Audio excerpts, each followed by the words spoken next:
The world is changed, and some things that should not have been forgotten were lost. Yes, the epic, decades-old Lord of the Rings trilogy is hitting China's cinemas throughout April, just after James Cameron's Avatar was re-released in March and pulled in over 370 million yuan. In fact, since the reopening of the country's theaters last July, China's film industry has seen a growing number of re-released movies. But why are millions of viewers investing their time and money into watching stories that they already know? When China's COVID-19 epidemic was at its peak, local cinemas were closed for about 6 months, during which domestic film productions were suspended and scheduled films were delayed or completely cancelled. So despite a huge demand for movies when theaters reopened, it was still risky to release new films in a recovery market, with all sorts of safety precautions in place. Unsurprisingly, re-releases became the best solution to fill the scheduling vacancy, test the waters, and activate the market.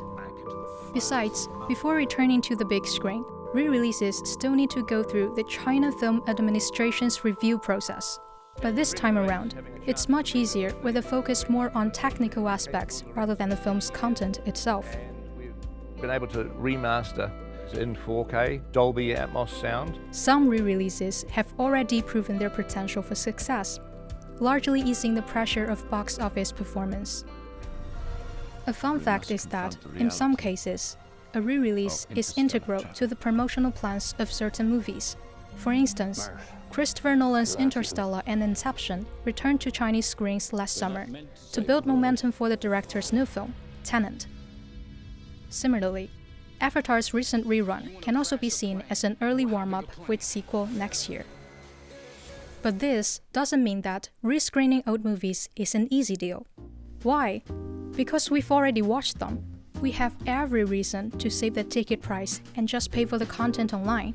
So how does a film gain a foothold in today's fiercely competitive content market? 就一个方面，它这个内容非常好，它会始终存在着一批观看的需要。还有一种情况呢，就是说它在电影史上做出了，比如说技术上很大的一个探索。That said, taking the technical route can be more expensive than you think. A 4K restoration of a commercial film can cost over 3 million yuan. It's even more expensive to remaster a movie for a 3D release. For Stephen Chow's Kung Fu Hustle, this figure was 20 million yuan. The money spent on remastering alone would be enough to make a new one.